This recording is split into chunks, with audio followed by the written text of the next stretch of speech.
Ayo, Mesopotamia itu mana? Ada yang tahu nggak? Ayo ini yang jurusan IPS ini.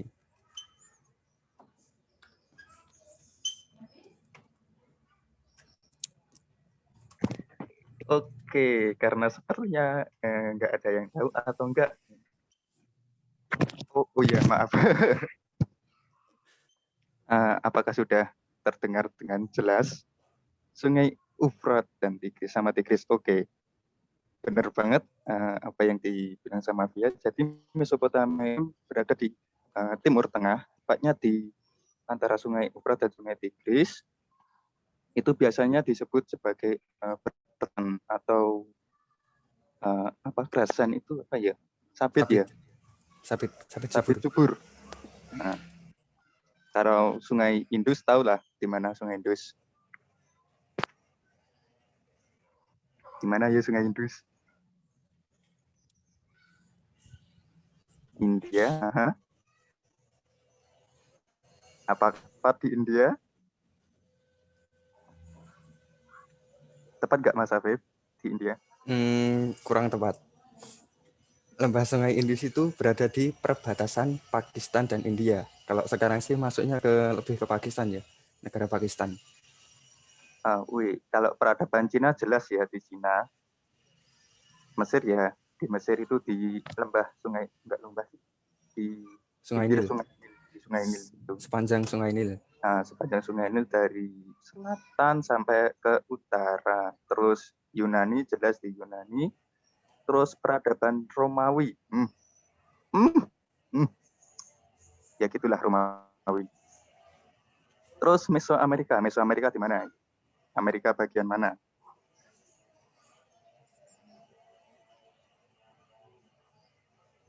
Utara, tengah, selatan? Amerika Tengah. Oke, benar banget. Dari bunga matahari. Bisa turun. Terus ada peradaban Inka. Inka di mana? Ada yang tahu nggak Inka di mana?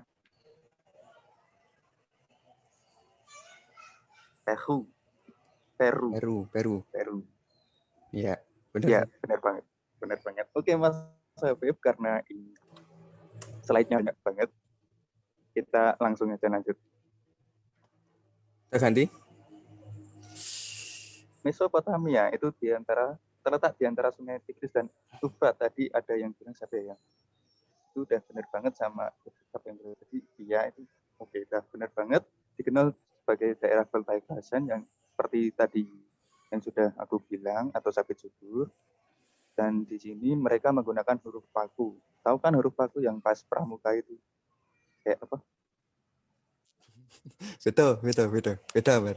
Oh, bukan. Bukan. Gimana Mas huruf paku? Nanti ada gambarnya. Kira ini tuh. Kalau enggak, aku hapus ya. Kerajaan yang terkenal itu adalah kerajaan Assyria dan juga Babilonia. Oke, lanjut Mas.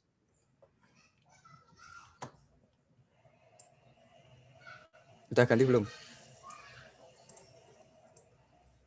Udah.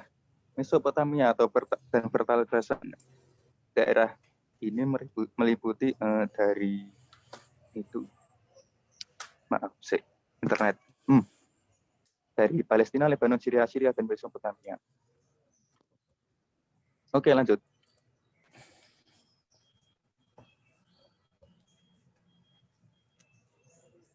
Sumeria ini. Sumeria itu dipercaya sebagai penemu kota. Dan kota pertamanya adalah Uruk yang dibangun pada tahun 3200 sebelum Masehi.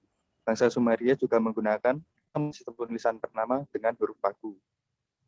Mereka juga menghasilkan Epic of Gilgamesh atau Epos Gilgamesh yang menjadi salah satu karya literatur terbesar bangsa Sumeria.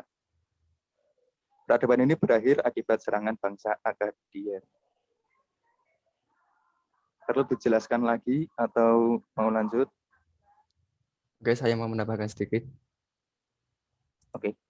Huruf paku ini digunakan untuk pencatatan itu jumlah hasil bumi dan ketersediaan bahan pangan.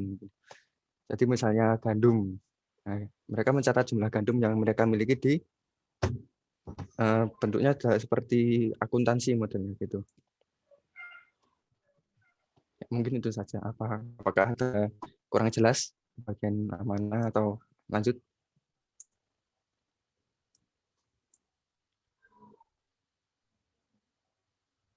Lanjut. Lanjut aja, Mas. Oke. Akkadia, bawah Raja Sargon Agung, Akkadia berhasil menjadi kekaisaran pertama di dunia. Itu ada perbedaannya antara kekaisaran dan kerajaan. Terus Akkadia juga dipercaya menjadi negara multikultur pertama. Terus kekaisaran ini juga kekaisaran ini digantikan oleh Babylon setelah jatuh akibat serangan bangsa barbar. Bangsa barbarnya mana ya, Mas Afif? Aduh, aku kok rada lupa yo. Bangsa barbarnya itu daerah dari utara Kaukasus itu loh, Mas. Kaukasus. Oh, wait. Daerah sekarang daerah Rusia Selatan gitulah. Namanya lupa aku. Oke, next. Nah, ini Babylon yang Babylon tua ya. Nanti Babylon ada 2. Oke, ini salah satu kerajaan yang terkenal di Mesopotamia. Nah, ini mereka itu menganggap bahwa raja itu sebagai dewa. Kalau modelnya itu gimana ya? Raja itu disamakan dewa lah, intinya gitu. Terus, nah ini raja yang terkenal ini Hammurabi. Babylon itu di bawah kekuasaan Hammurabi, Babylon itu memasuki puncak kejayaannya. Nah ini nih yang paling sering kalau keluar di soal Kodeks Hammurabi ini yang paling sering keluar. Juga sering keluar sih. Hammurabi ini menjadi dasar undang-undang dunia sampai sekarang. Nah ini undang-undang ini atau Kodeks Hammurabi ini dipercaya sebagai undang-undang pertama di dunia yang juga diterapkan untuk seluruh wilayah yang sama. Jadi seluruh wilayah taklukan Hammurabi ini menggunakan satu undang-undang. Jadi misalnya daerah selatan pakai undang-undang yang sama dari daerah yang utara gitu. Jadi modelnya kayak undang-undang dasar lah. Sentralisasinya terpusat. Oke, lanjut.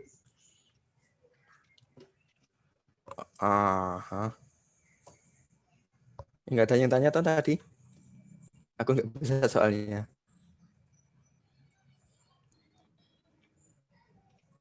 Gimana Mas Nan? Nggak ada yang tanya toh?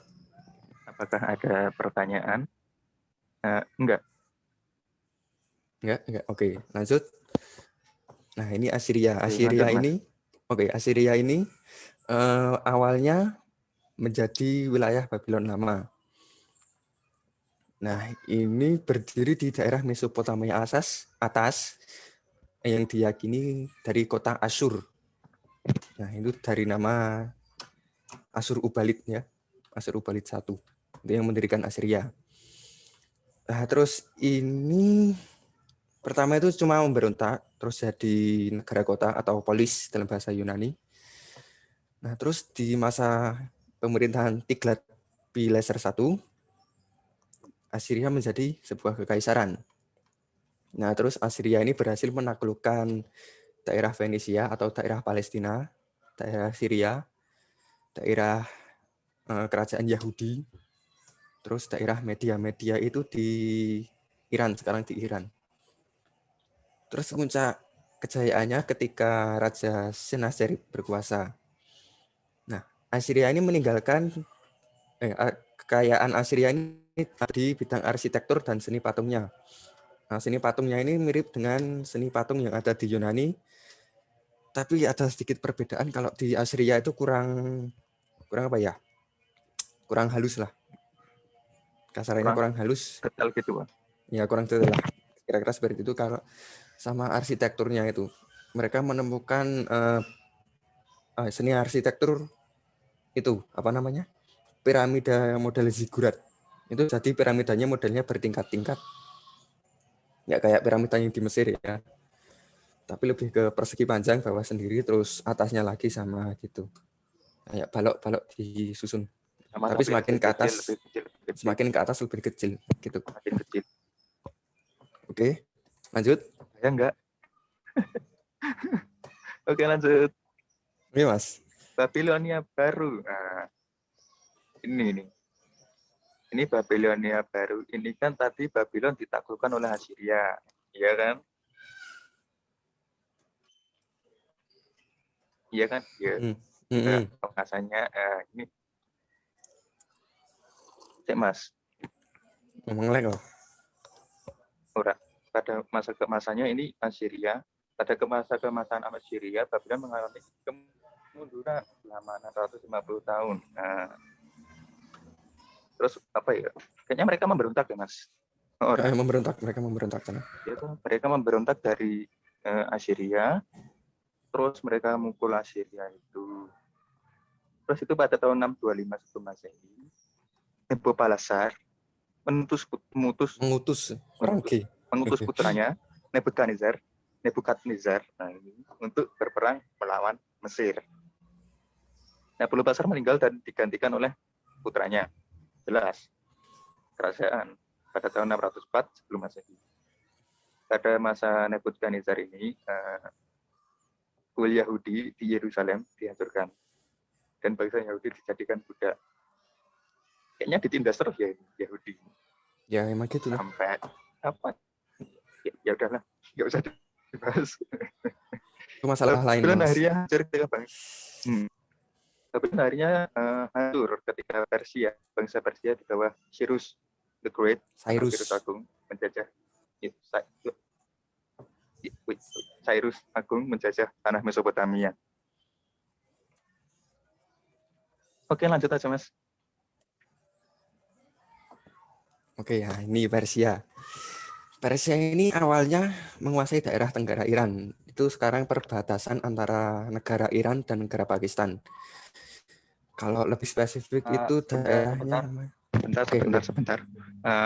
Ada yang minta ulangin dikit yang tadi. Yang minta diulangin yang mana? Yang bagian mana?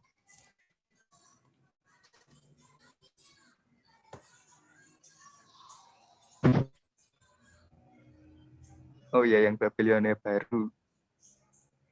Dijelasin ulang aja, Mas Afif. Oke. Tampaknya Anda lebih pro di sini. Nah, ini kan Assyria yang tadi, yang ini kan mengalami masa keemasannya. Nah, pada saat yang sama itu Babylon mengalami kemunduran. Kemunduran itu akibat diduduki oleh Assyria sama ditindas oleh bangsa Assyria. Nah, terus mereka itu sempat memberontak, tapi aku lupa nulis ini. Mereka itu memberontak dari Assyria dan mereka berhasil lepas di kota Babylon. Nah, mereka itu juga mendirikan kerajaan Babilonia baru di situ, atau yang biasanya disebut kerajaan Kaldea. Nah, itu rajanya bernama Nabopolassar. Nah, Nabopolassar ini mengutus putranya Nebukadnezar untuk berperang melawan negara Mesir ya. Terus saat Nabopolassar meninggal, jelas dia digantikan oleh anaknya. Soalnya ini sistem monarki dari anak ke ayah, begitulah seterusnya. Nah, pada masa Nebukadnezar ini dia menghancurkan kuil Yahudi pertama. Nah, ini dihancurkan oleh Nebukadnezar. Nah, ini dia menghancurkan kuil ini atas dasar untuk tindakan represif atau menekan bangsa Yahudi agar mereka tidak memberontak. Nah, setelah itu dia juga menjadikan bangsa Yahudi menjadi budak yang dibawa ke daerah Mesopotamia. Nantinya ini bangsa Yahudi ini akan dikembalikan ke tanah asalnya oleh Raja Persia. Sini akan dibahasnya. Terus Babylon ini akhirnya hancur ketika bangsa Persia di bawah Cyrus Agung menjajah tanah Mesopotamia. Nah, Cyrus Agung ini memindahkan pusat kekuasaan Persia ini ke tanah Mesopotamia karena dianggap lebih strategis, tanahnya lebih subur, dan letaknya berada di tengah-tengah Persia, Kekaisaran Persia kala itu. Oke, apakah sudah cukup jelas? Nah, ada pertanyaan lagi. Jadi dari jadi Babilonia itu punya musuh Mesir sama Persia ya, Kak? Gimana? Nggak Eh, putus-putus ya? Oke, jadi Babilonia itu punya musuh Mesir sama Persia ya, Kak? Ya, bisa dibilang begitu. Kalau musuh sih lebih tepatnya musuhnya Mesir. Karena bangsa Persia itu letaknya cukup, kala itu sebelum menguasai Babilonia itu letaknya, mereka tuh menguasai wilayah yang cukup jauh dari Mesopotamia. Nah, itu kan setelah Persia menaklukkan daerah pegunungan di Iran, nah itu mereka kan mendekati daerah Mesopotamia. Nah, baru mereka menjadi musuh. Gitu. Jadi Babilonia itu menaklukkan Mesir dulu, baru mereka ditaklukkan oleh Persia gitu. Oke, apakah sudah jelas? Jelas. Oke, makasih responnya. Oke, lanjut. Lanjut, Ya, Mas Adnan. belum ganti. Oh, internet, Mas, biasa. Sekarang? Masih ada, udah. Persia, seperti yang dibilang tadi, Persia menguasai daerah tenggara Iran, terus memperluas daerahnya hingga Mesopotamia. Dan jelas mereka mengalahkan Babylon. Pas mengalahkan Babylon itu di bawah pimpinan Cyrus the Great. Udah bener Cyrus. Ini tragis sekali karena Cyrus dibunuh oleh Darius Agung dan dimulailah dinasti Achaemenid. Ini besar dan secara mengejutkan stabil. Kenapa? Karena gimana ya? Mereka punya jalan, akses jalan. Ya, mereka itu buat jalan dari ujung timur sampai ke ujung barat daerah kekuasaan mereka. Enggak ujung, Mas. Ya enggak ujung Enggak ujung, banget Mas. sih, tapi kayak ya agak bau, tapi enggak Nanti ada ujung. petanya. Ya. Terus di bawah dinasti Achaemenid ini, Persia menjadi salah satu kekuatan di dunia. Ini menguasai seluruh Persia, sebagian Asia Tengah, Mesopotamia, Palestina, Mesir, Anatolia, dan Makedonia. Dinasti ini runtuh ketika, surprise, Alexander the Great melancarkan militernya menuju ujung dunia. Ya. Oke, apakah ada pertanyaan? Atau ada yang masih kurang jelas? Apakah Cyrus the Great sama dengan Raja Syraxares? How do I pronounce that? Hah? Syraxares. Tak ketik Wembar WA. WA ya, WA. Syraxares. Syraxares. Sebentar. Do I pronounce that? Belum masuk, Mas. Burung tak WA. Aduh, salah. Walah. Sesing Prancis. Sorry.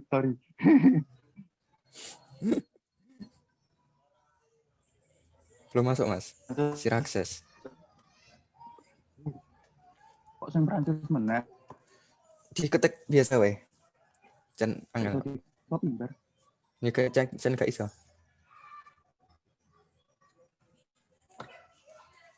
Gitu,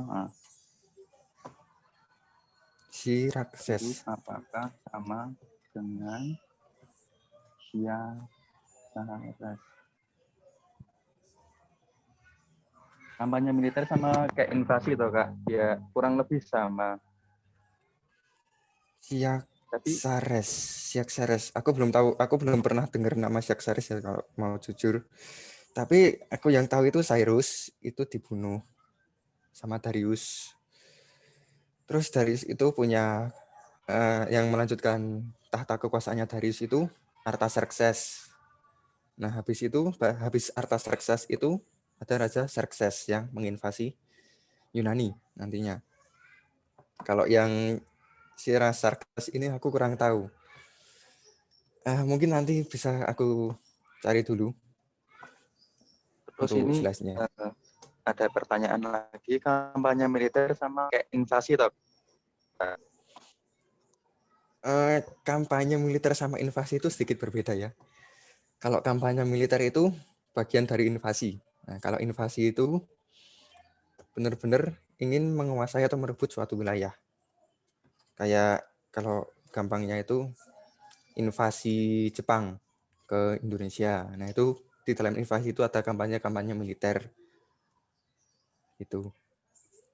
Terus misalnya Berarti, juga oke lanjut dulu. terus ada lainnya itu invasi Jerman ke Perancis. Nah, itu di dalamnya ada kampanye-kampanye militer. Sekilas mirip sih. Terus Tapi ini berbeda. ada pertanyaan lagi, berarti kejayaannya pada masa Cyrus the Great ya Kak? Kalau kejayaan Achaemenid itu di masa Darius Agung. Darius. Ini soalnya dia itu membentuk administrasi yang sangat efektif di Kekaisaran Persia. Terus dia juga membangun jalan. Membangun jalannya itu di masa Cyrus atau Darius, aku agak lupa. Tapi administrasinya Darius yang dibentuk Darius ini sangat efektif karena dia itu menunjuk gubernur-gubernur lokal di daerah taklukannya. Kayak gimana ya? Misalnya Belanda dulu menaklukkan Jawa. Nah, di Jawa itu dia menunjuk orang Jawa untuk mengatur kegubernuran Jawa. Kasarnya seperti itu sih. Kalau di Persia itu namanya satrap. Oke, mungkin itu. Oke, ada pertanyaan lagi. Menuju ujung dunia maksudnya apa ya Kak? Oke, Oh, untuk menuju ujung dunia kan ini pada zaman zaman kuno. kuno ya, di mana mereka belum nemu kompas atau pemetaannya juga belum begitu baik. Jadi mereka nggak tahu kalau dunia itu bulat. Mereka tahunya dunia itu datar. Nah, untuk ujung dunia ya mereka kan penasaran ujung dunianya di mana. Makanya Alexander the Great ini melancarkan kampanye untuk mencari ujung dunia. Itu.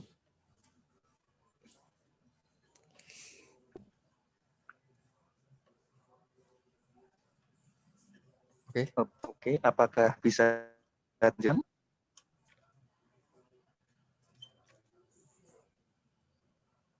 Baik Kak, terima kasih sama-sama. Oke, lanjut ya. Oke, lanjut. Materi ini sering keluar Kak di UTBK? Yang mana ya Mbak? Yang paling sering itu Yunani, Romawi, Mesir. Sama kalau ini nih yang sering itu apa ya? Peninggalan sih. Sama tokoh-tokoh penting juga sering sih. Ini cuma peta. Oke. Udah kelihatan Ini apa cuma petanya? peta kelihatan. Peta dari Pertal Kazan itu Egypt nih, Mesir nggak termasuk karena Daerah beda. tulisan pertama dari tulisan yang mana ya? Oh, tulisan pertama dari mana Mas? Mau Sumeria toh? Sumeria. Sumeria. Pakai huruf paku tadi ya. Huruf paku tadi. Oke, ini petanya dilanjut aja Mas. Lanjut. Nah, ini. Masih gelap. Oke, udah agak terang. Nah, ini petanya Achaemenid. Nah, itu garis merah putus-putus itu jalannya ya. Ternyata nggak dari ujung ke ujung. Tapi itu jalan membuat kayak dinasti Postal ini service. bisa stabil. Kayak apa ya? Servisnya Pos. Semacam pos gitu. Penyebaran berita lah.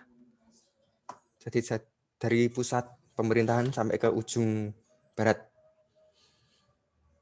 Oke, ini ada pertanyaan, bedanya piramid Ziggurat sama piramida di Mesir itu apa ya?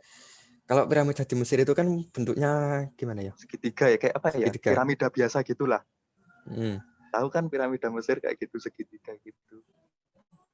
Kalau ada Ziggurat itu bentuknya kotak-kotak. Gimana ya? Gimana ya? Kayak Candi Borobudur lah, mirip gitu. Mirip gitu, tapi lebih kotak. Fungsinya, Ber. Fungsi apa? fungsi itu zigurat Zigurat. sama piramida di Mesir. Oh, piramida di Mesir itu buat makam Firaun. Jangan disalah artikan ya. Piramida di Mesir itu buat makam, bukan buat tempat tinggal raja, tapi tempat peristirahatan raja. Nah, kalau piramida zigurat itu lebih ke tempat pemujaan, tempat spiritual gitu. Kalau enggak, ya bisa fungsinya itu ada yang tempat pemujaan, terus ada yang terkenal itu namanya Hanging Garden. Apa Hanging jenenge? Garden tahu kan? Zigurat Apa itu kayak di jenenge? Babilonia. Hanging Hanging Garden ya. Garden. Itu pas Hanging tulisannya kok. Garden. Taman gantung. Nah, kalau pernah dengar. Emang taman gantung diartikan secara harfiah? Taman gantung. Namanya Taman Gantung. Oke. Itu di Babylon ya. Babylon. Apakah sudah jelas ya?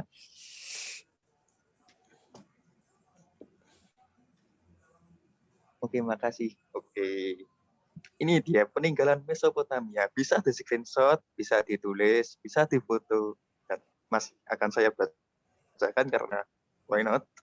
Peninggalan Mesopotamia terdiri dari sistem monoteisme. Itu ada Zoroastrian. Itu di Iran, Persia bukan Iran. Zoroaster atau Majusi yang menyembah Ahura Mazda itu sebenarnya nggak monoteisme banget karena mereka itu punya dewa lain, tapi yang disembah itu cuma satu, the greatest. Tapi ya gimana ya? Yuk, monoteisme tetap monoteisme. Ya tetap monoteisme. Terus ada huruf paku, ada kodeks Hammurabi, ada sistem perhitungan per 60-an. Nah, ini aku sebenarnya agak kurang tahu ini per 60. Aku juga kurang tahu. Terus kereta kuda kayak apa ya, chariot gitu. Terus sistem hidrolik tahu kan yang apa ya? Ada yang anak IPA enggak ini? Yang muntir gitu. Soalnya aku juga anak IPA tapi muntir. Nah, ini sistem hidrolik ini digunakan untuk memindahkan air dari Sungai Tigris atau Efrat ke ladang mereka, ladang persawahan ya. Terus sama untuk itu mengairi Taman Gantung itu tadi pakai sistem hidrolik juga. Terus ada pembajak sawah, ada deklarasi HAM pertama. Jadi hak asasi manusia itu diakui dan dihormati pada zaman Mesopotamia. Terus ada kincir angin, terus sistem jalan raya. Itu pada pemerintahan Darius the Great, membentang dari Susa sampai Sardis. Susa itu mana, Mas? Susa itu sekarang di Turki. Sardis sekarang di Persia, di Iran atau Irak itu. Antara dua itu. Oke. Darius Agung dan Alexander Agung itu orangnya sama atau beda? Beda jauh. Darius Agung itu sebelum Alexander. Terus Alexander itu menaklukkan Achaemenid itu pas masanya Darius ketiga. Bukan Darius yang ini. Ini Darius 1 atau Darius Agung. Ada lagi pertanyaan, kalau deklarasi HAM pada masa pemerintahan siapa ya, Pak? Ini aku sebenarnya juga kurang tahu. Belum mencari. Setelah searching itu kayak apa sih peninggalan Mesopotamia itu? Oh, ternyata mereka mendeklarasikan pertama. Dan kebetulan di situ juga tidak dijelaskan pada masa siapa. Jadi mohon maaf ya. Oke. Ada lagi? Mau pindah tempat kalau enggak ini? Huruf baku sama cuneiform. Ya, sama. Itu sama. Ada lagi pertanyaan? Untuk mempersingkat waktu ya. Wait. Oke, lanjut saja, Mas. Oke, kita ganti. Ini selanjutnya ada di Sungai Indus. Peradaban Sungai Indus. Langsung saja. Nah, ini petanya. Ini Pakistan. sama India, perbatasan Pakistan India modern. Bisa dilihat Sungai Indus, bukan Sungai Gangga atau bukan Sungai Brahmaputra, tapi Sungai Indus. Oke, lanjut. Sebentar, ada Oke, pertanyaan Mas. lagi. Deklarasi HAM bunyinya gimana ya Kak tadi? Itu juga aku juga kurang tahu deklarasinya gimana. Mohon maaf Mungkin itu juga. persamaan di mata hukum. Mungkin itu. Wait. Oke, Oke, lanjut. lanjut. Oke, kita lihat. Udah. Ini Oke. kota-kota yang terkenal ini. Silahkan Mas Afif. Lagi harap takon nih gue. Sekarang Oke, ini Yusuf Fatike, Juzuli. peradaban Sungai Indus ini gimana ya? Kebanyakan ada kota-kota sama kayak Yunani. Kalau kalian tahu, Yunani itu modelnya polis. Nah, di sini juga mirip modelnya kota-kota, negara kota. Nah, ini dua kota yang biasanya sering muncul. Ini Harappa dan Mohenjo-daro. Harappa ini letaknya di utara lembah Sungai Indus. Nah, dia menjadi kota terbesar di sana. Sedangkan Mohenjo-daro ini tadi bagian selatan Sungai Indus. Nah, kedua kota ini dibangun atas perencanaan yang matang. Jadi, kota ini dibangun dengan fortifikasi atau benteng yang cukup memadai lah. Nah, bentengnya ini diletakkan di daerah yang lebih tinggi daripada kotanya. Nah, kenapa? Untuk memaksimalkan sudut pandang. Nah, untuk memaksimalkan sudut pandang pasukan sama mengetahui dari mana arah musuh datang. Nah, itu letaknya yang tinggi kan yang memudahkan pasukan untuk melakukan itu. Nah, kedua kota ini juga memiliki sistem sanitasi yang baik atau sistem peceren. Apa gue istilahnya? Apa sih beneran itu? Selokan. Nah, selokan.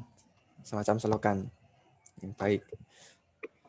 Nah, kalau peradaban ini juga memiliki gudang gandum yang menunjukkan bahwa peradaban ini memiliki kebudayaan yang maju. Oke, lanjut. Oke, Mas Anan. Aku masih cantik ya. Mohenjo-daro ini akhirnya runtuh akibat air bah yang menerjang 3 kali sama serbuan musuh dari daerah utara. Daerah stepa ya. Mungkin Yuezhi atau Sogdian gitu. Aku lupa. Oke, ada pertanyaan?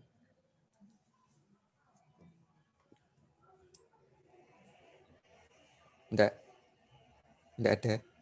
Kak, maaf, tadi belum sempat SS bagian peninggalannya. Peninggalan. Oh. Oke, sebentar.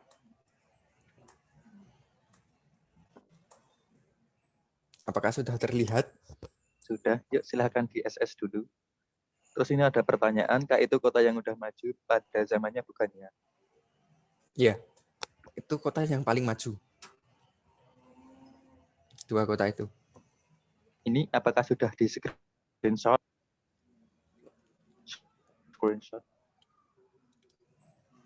Oke, lanjut Mas. Tadi sampai bedanya Buddha, Hinayana sama Mahayana. Buddha? Hinayana, Mahayana. Nah, aku kurang tahu itu. Itu masalah yang lain. PPT nanti bisa dilihat lagi untuk sebentar. Bisa nggak ya? Kayaknya bisa sih. Admin gimana? Ntar nunggu pengumuman dari admin. Apakah bisa? Kayaknya bisa. Kayaknya bisa. Soalnya aku dulu pernah kayak iseng-iseng ikut kayak kelas itu geografi Oke, nanti ada linknya di grup. Oke, untuk peninggalan dari lembah sungai Indus ini bisa di screenshot, bisa difoto, bisa ditulis. Tapi akan tetap saya bacakan. Peninggalannya itu ada sumur bertangga, nanti akan ada gambarnya. Terus mereka menemukan penggaris nggak tahu pakai satuan apa, tapi mereka menemukan penggaris. Terus sistem sanitasi atau selokan tadi, terus mereka juga pakai tata kota. Yang pertama berarti mereka juga menemukan sistem tata kota. Terus mereka menemukan cap perdagangan. Jadi di setiap perdagangan itu mereka pakai cap. Entah gimana mereka capnya. Terus ada sistem timbangan juga. Lanjut. Saya tunggu kalau masih ada yang mau screenshot atau gimana Oh gitu. iya. Oke, sudah. Sudah ada screenshot. Oke Mas, lanjut saja. Nah, ini tangga Cukup. sumber bertangganya kayak gini. Cap perdagangan kayak stempel gitu. Oke, lanjut. Nah, ini peradaban Cina. Ini di Sungai Kuning kalau nggak salah, daerah utara. Oke, nah Cina. Ini dinasti pertama itu yang percaya itu dinasti Xia. Tapi dinasti ini juga menuai sedikit kontroversi karena dianggap antara ada dan tidak. Soalnya ini antara mitos dan sejarah beneran. Terus dilanjutkan oleh dinasti Zhou. Nah, di masa dinasti Zhou ini ada satu orang bernama Konfutse atau Konfusius. Nah, dia tuh mengenalkan ajaran Konfusianisme. Itu apa ya isinya? Aku agak lupa. Konghucu. Ya, Konghucu lah. Di Indonesia Konghucu.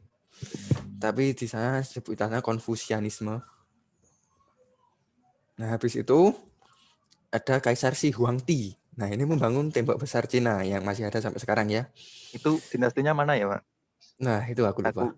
Ini aku bareng dulu yang nanti. Zhou, Utu Zhou. Wei, Utu. Lupa lah aku. Mana ya bukunya yo? Nanti dicari ya. Cari sendiri. Kalau enggak nanti dicariin. Nah, tembok besar ini untuk menghalau bangsa Tartar, serangan bangsa Tartar di stepa utara Cina. Itu bangsa Mongol, bangsa Turkik, dan sebagainya. Terus, nah puncak kejayaan Cina ini terjadi pada masa dinasti Tang dengan membagi Cina menjadi 10 provinsi, 10 daerah administratif dan membuat peraturan pajak dan pengaturan tanah. Oke. Nah, lanjutan. Monggo Mas Adnan. Lanjutan, dinasti Sung. Berkuasa pada 960 Masehi dan berhasil menyatukan Cina setelah masa kekacauan. Ini pas tiga dinasti itu ya. Masa tiga dinasti. Yang main dinasti warrior. Itu mungkin tahu. Bukan biasanya disebut tiga kerajaan. Tiga kerajaan, tapi bukan kerajaan melainkan dinasti. Tapi biasanya disebut tiga kerajaan. Terus pada masa dinasti yang sama, itu Cina diserang oleh bangsa Mongol. Abad ke-13, kurang lebih. Terus itu Kubilai Khan yang merupakan kayak apa ya? Keturunan Genghis Khan itu berkuasa dan mengawali dinasti Yuan. Ya, Yuan. Dinasti Yuan ini berdiri sebagai salah satu pecahan kekaisaran Mongol. Tahu kan Mongolnya, kekaisaran Mongolia itu luas banget, tapi sayangnya nggak stabil. Biasa kalau luas itu biasa, kalau nggak stabil. Kalau stabil berarti luar biasa. Terus dinasti Yuan ini digantikan oleh dinasti Ming yang berpusat di Beijing. Oke, lanjut. Ming ini kalau di game ini nyebelin. Lanjut. Ayo, Bos. Masih, Bos. Iya, masih. Dinasti Ming ini runtuh setelah bangsa Manchu merebut kekuasaan dinasti Ming dan mendirikan dinasti Qing. Nah, ini dinasti terakhir di Cina ini sampai revolusi abad ke-20. Revolusi Cina. Itu masalah yang lain tapi. Masalah yang itu ada pertanyaan, bangsa Mongol itu bangsa apa ya, Kak? Bangsa Mongol, aduh. Ini jelas gitu ya. Bangsa Mongol itu bangsa nomaden. Mereka itu menguasai daerah stepa di daerah utara Cina. Nah, kalau yang nggak tahu itu coba buka Google Maps, terus kalian cari negara Cina. Nah, terus kan di utara negara Cina itu ada negara Mongolia. Nah, letaknya itu kira-kira di situ bangsa Mongol itu. Mereka itu ahli berkuda, ahli strategi hit and run atau serang dan lari. Modelnya begitu. Sama mereka itu juga kala itu membutuhkan lahan hijau untuk memberi makan ternak mereka. Itu. Jadi dinasti Mongol itu apa ya? Dinasti Mongol, bangsa Mongol itu ya bangsa Tartar lah itu. Apakah sudah jelas? Apakah sudah jelas? Oke, makasih. Oke, sudah jelas. Ada lagi sebelum masuk peta? Ada lagi? Yang masuk ayo peninggalan ting. Ini habis ini cuma peta terus kembali. Ora, masih ada peninggalan. Peninggalannya banyak, silahkan di screenshot, dicatat, di foto. Yuk, gini sih. Bentar ada ada sepupu ini. Oke, akan saya bacakan peninggalannya. Itu mereka makan kertas, terus mereka juga menemukan bubuk mesiu yang akan menjadi bedil. Senjata api. Ada yang nyebut bedil, ada yang nyebut senapan, ada yang nyebut senapan api. Terus ada Konfusianisme.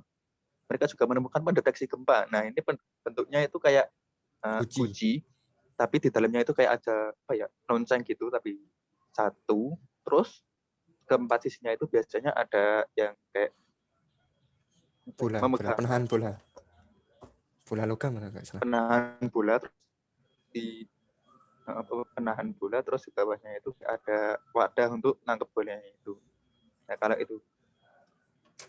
itu berat, nanti akan buka itu penahan bolanya, terus jatuh dan mengeluarkan suara yang berisik, yang apa ya, keras.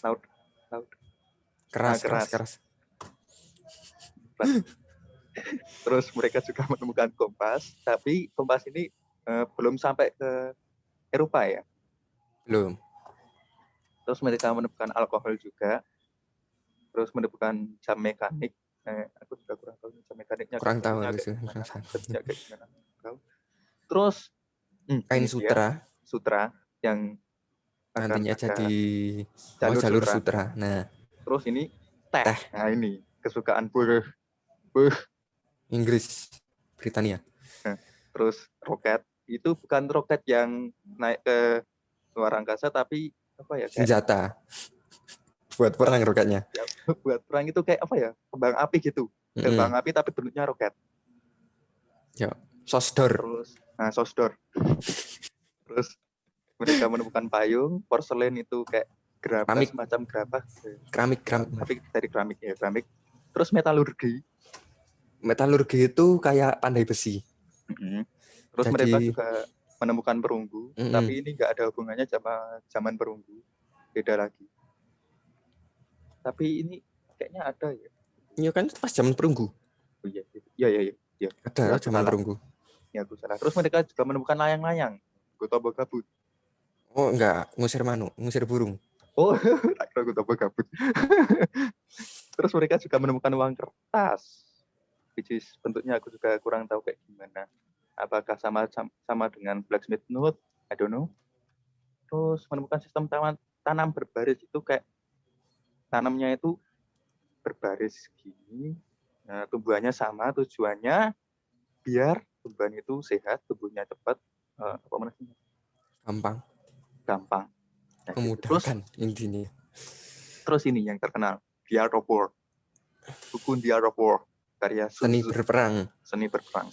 Kalau yang mau cari di Gramedia tersedia. Ya, boleh banget dibeli. Cuma boleh, tapi saya tidak menyarankan, tapi boleh aja. Kalau mau beli silahkan. Terus ini ada yang tanya dari Trisnanda Marsila. Konfusianisme itu apa ya, Kak? Konfusianisme itu kalau di Indonesia itu Konghucu. Itu yang menemukan Konfusius.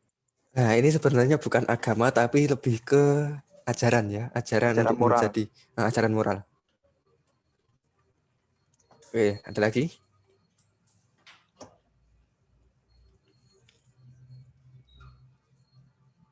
perunggu ada kaitannya sama masa perundagian di Nusantara enggak, Kak? Gimana ya masa perundagian? Perundagian itu aku agak lupa ya. Padahal baru kemarin aku dapat materi itu. Wah, gimana tuh masa ini aku nggak dapat loh padahal. Aku agak lupa perundagian itu yang mana. Kayaknya kan dari teori out of Taiwan, terus mungkin ada, tapi aku juga kurang tahu yang mana. Dan mohon maaf, itu juga bukan kapasitas saya untuk menjawab pertanyaan itu. Oke, ada lagi? Ini sudah di screenshot, soalnya ini panjang banget. Banyak. Kalau ditulis kemeng.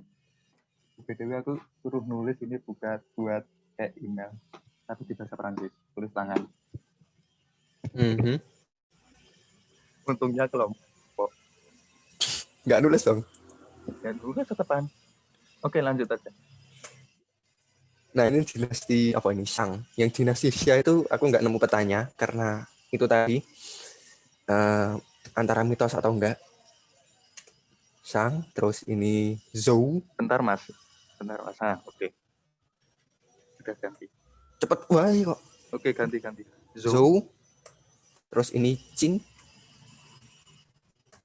Terus ini Han dinasti. Ya, ini yang membuat Great Wall. Kelihatan. Apa mas? Udah kelihatan. Nah, ini yang membangun Great Wall itu antara Qin dan Han. Oke, lanjut. Nah, ini dinasti Tang, masa kejayaan Cina. Nah, ini di daerah Asia Tengah ini, bagian barat ini. Ini digunakan untuk itu membuka jalur sutra. Nah, yang membuka dinasti Tang. Terus bangsa Mongol itu yang di daerah utara sini. Ini kursorku kita gambar. Kelihatan. Nah, bangsa Mongol itu di sini. Nanti mereka menyerang. Terus ini dinasti Song. Lanjut ini Yuan. Nah, ini setelah serangan bangsa Mongol, mereka mendirikan dinasti Yuan. Ini salah satu pecahan Mongol. Terus ini bangsa dinasti Ming. Cukup luas. Tidak seluas Yuan tapi. Oke. Terus ini nah, dinasti terakhir, dinasti Qing. Mereka itu berasal dari daerah sini. Ini bangsa Manchu menyerang dinasti Ming dan merebut Mandate of Heaven, lalu mendirikan dinasti Qing. Astagfirullah. Kaget aku.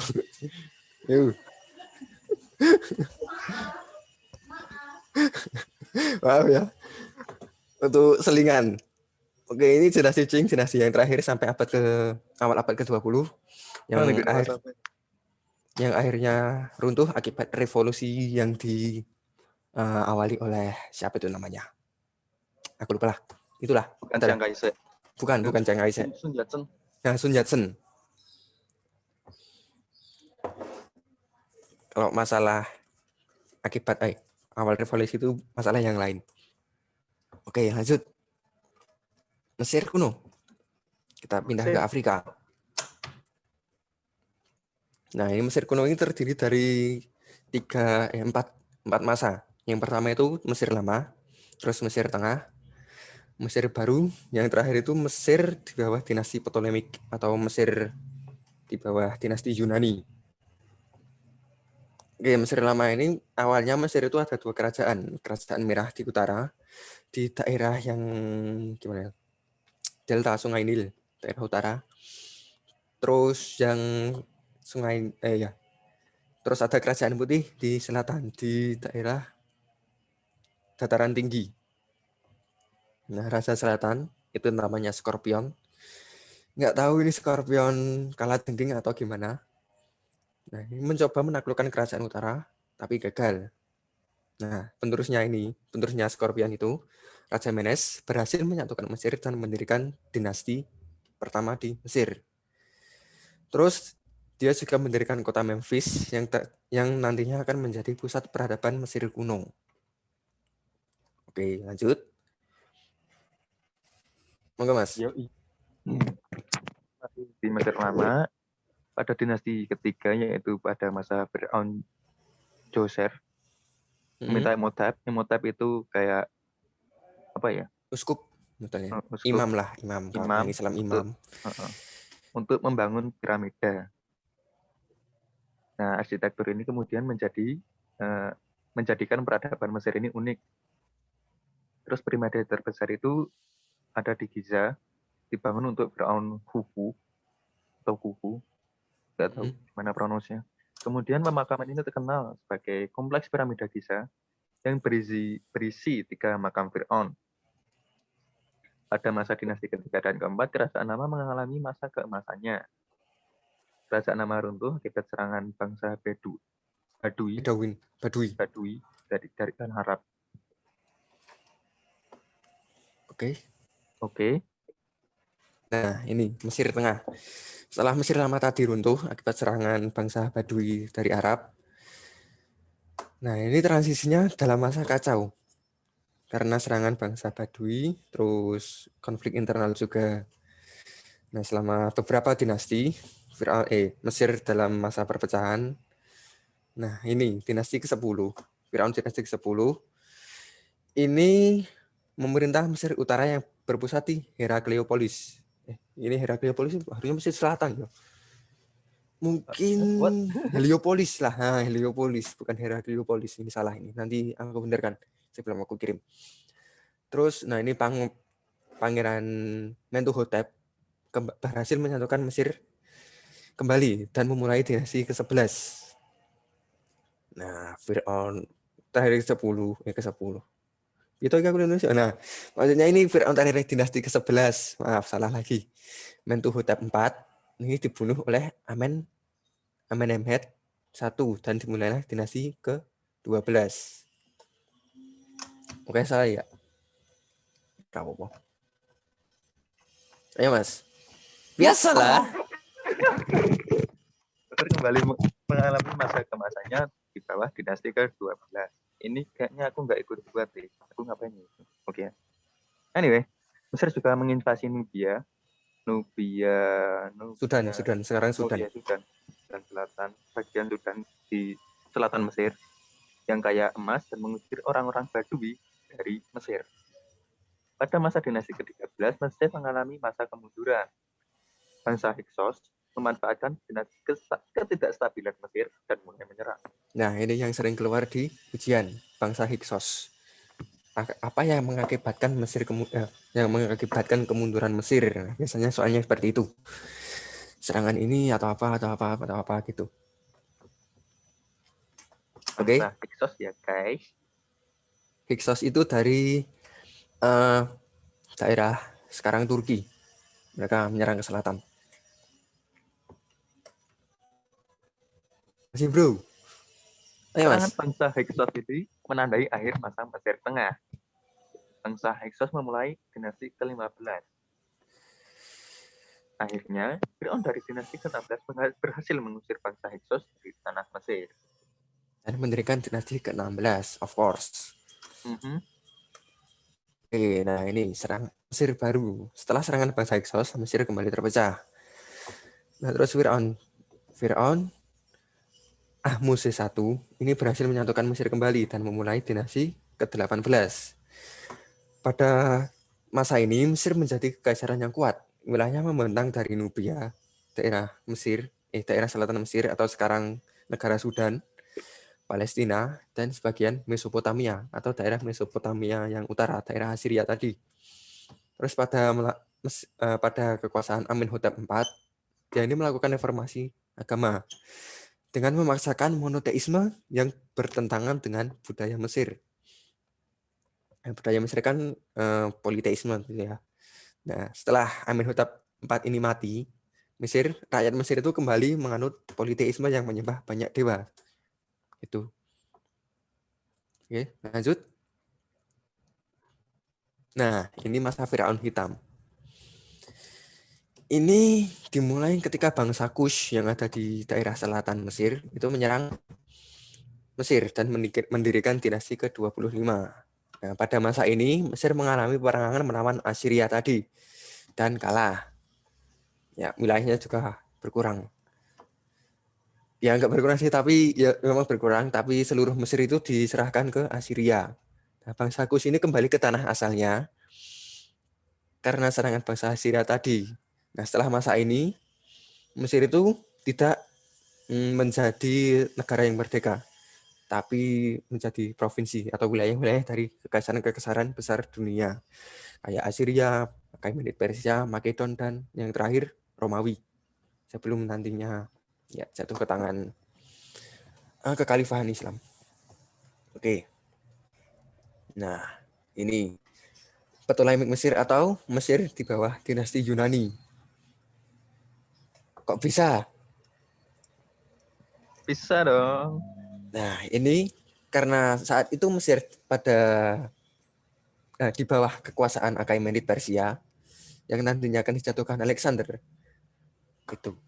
Saat Alexander menyerang ke Mesir, saat Alexander menyerang Achaemenid, dia juga menaklukkan Mesir. Nah, di sana Alexander itu mendirikan kota yang masih berdiri sampai sekarang. Namanya kota Alexandria atau Iskandaria, Mesir.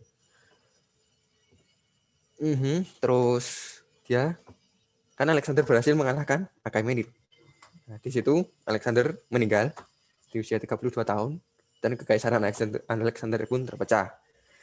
Nah, Ptolemaic I atau Ptolemaic I itu kan salah satu jenderal dari Alexander. Nah, dia mendapatkan Mesir dan menjadi penguasa Mesir hingga akhirnya Romawi di bawah Julius Caesar berhasil menjadikannya sebuah provinsi. Nah, Firaun terakhir Mesir adalah Cleopatra. Taulah. Cleopatra yang itu. Nah, dia itu bukan orang Mesir tapi orang Yunani. Oke, ada yang ingin ditanyakan atau yang kurang jelas?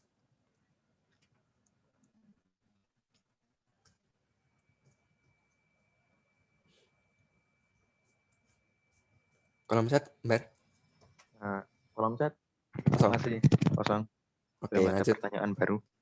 Nah, ini silahkan ditulis screenshot, foto, dan sebagainya. Terserah kalian. Monggo Mas Anan, seperti Peninggalannya biasanya. seperti biasanya ada piramida, hieroglif, yaitu kayak apa ya, tulisan Huruf gambar, Mesir. huruf Mesir. Tapi bukan huruf sih, itu gambar. Lebih ke gambar ya. Ya, Terus huruf. ada Huruf. kertas papirus. Dari apa ya, aku lali. Terus ada tinta hitam.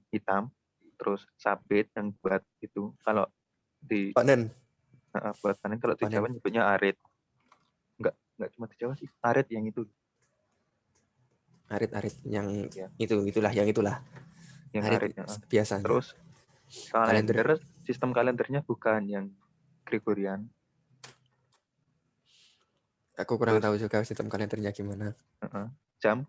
jamnya kayaknya jam matahari deh. Mm-mm. Tapi kurang tahu juga. Terus mereka juga menemukan polisi yang Keamanan. ninu-ninu. Ninu. Terus mumifikasi, of course. Terus mereka juga menemukan alat bedah. Kemungkinan ini bukan kemungkinan sih. Ini digunakan untuk mumifikasi alat bedah.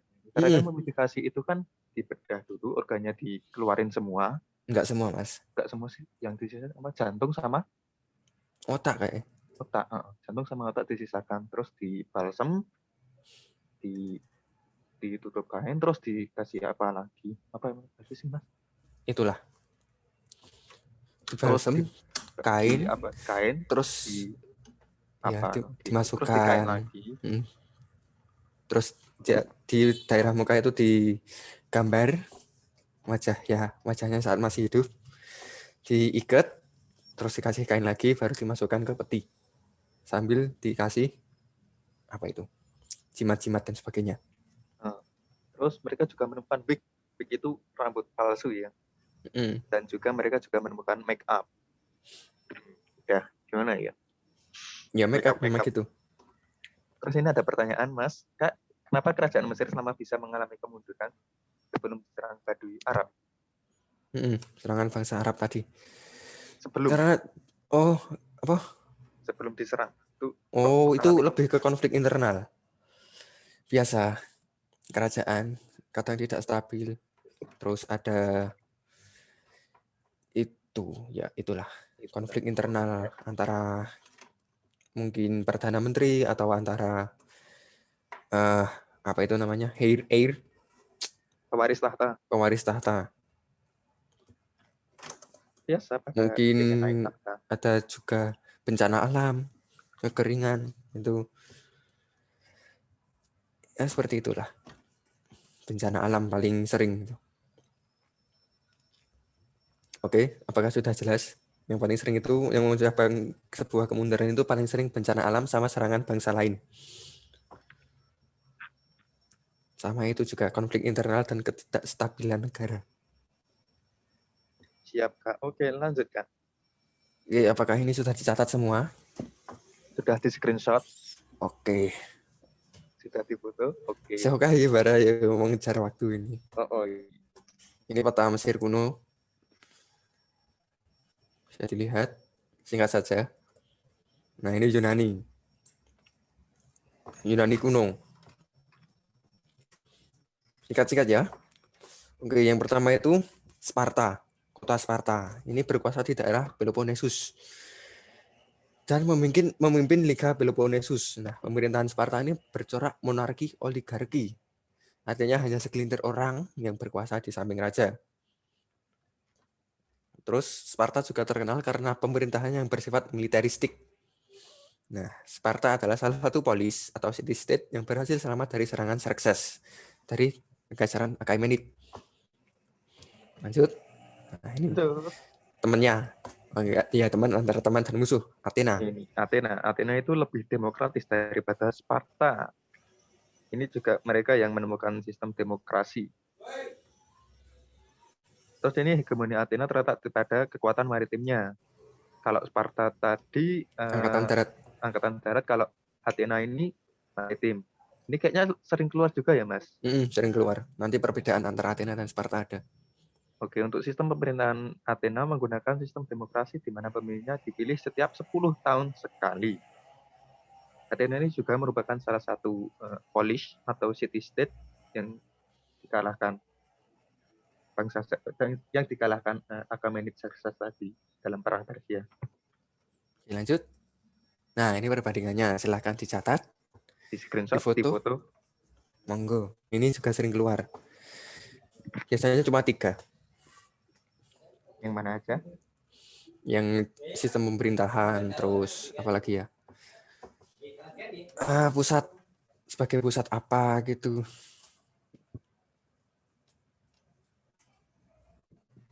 Ini ada pertanyaan, Mas. Alasan Sparta perang melawan Athena. Oh, nanti ada. Oke. Oke, ini udah di screenshot, di foto, dicatat. Kayaknya udah sih. Mengejar waktu ya. Nah, ini perang Persia. Nanti habis perang Persia yang namanya perang Peloponnesus yang Athena lawan Sparta itu. Nah, ini Achaemenid Persia di bawah Xerxes melakukan kampanye militer besar untuk mencaplok Yunani. Nah, ini bisa disebut juga invasi ke Yunani. Nah, itu menggunakan kampanye militer dalam jumlah besar untuk mencaplok Yunani, menjadikan Yunani itu sebagai wilayah Persia. Nah, merasa memiliki musuh yang sama, Athena dan Sparta itu bersatu untuk menghalau penjajahan Persia. Nah, ini yang terkenal ini, Raja Leonidas dari Sparta itu berhasil menghalau serangan Persia ke Peloponnesus. Ini kalau nggak salah pertempuran apa ya? Pertempuran Maraton kalau tidak salah. Aku lupa. Oke, lanjut. Nah, ini Persia kalah dan kembali ke Persia. Nah, ini pasca perang. Sparta dan Yunani itu berhasil. Nah, Liga 2 tadi antara persekutuan Sparta dan Athena ini berhasil mengusir Persia dari Yunani. Nah, setelah kemenangan ini, Yunani pecah lagi antara yang pro Sparta dan yang pro Athena atau Liga Peloponnesus dengan Liga Helenik. Peloponnesus itu di bawah Sparta dan Liga Helenik itu di bawah oleh Athena. Nah, ini penyebabnya ini kurang lebih apa ya? Perebutan hegemoni, lebih ke perebutan hegemoni. Jadi kedua polis itu ingin menguasai Yunani, sama-sama ingin menguasai Yunani, juga karena perbedaan pandangan tentang sistem pemerintahan mereka. Nah, terjadilah perang Peloponnesus antara Athena dan Sparta. Nah, perang ini dimenangkan oleh Sparta dan menjadikan Sparta itu menjadi kekuatan utama di Yunani, satu-satunya pada kala itu. Nah, Athena ini dipermalukan dan kekuatannya dibatasi.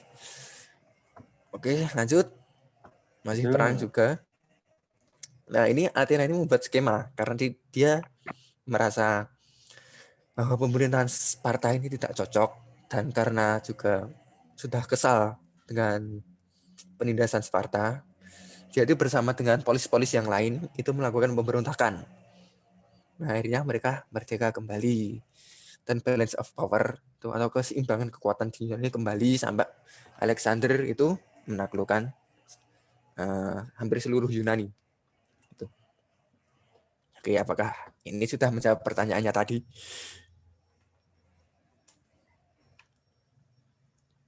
Berapa Mas? Makasih Kak, udah. Oke, lanjut. Nah, ini Alexander Agung. Ini Alexander Agung 3. atau Alexander III. Sabar.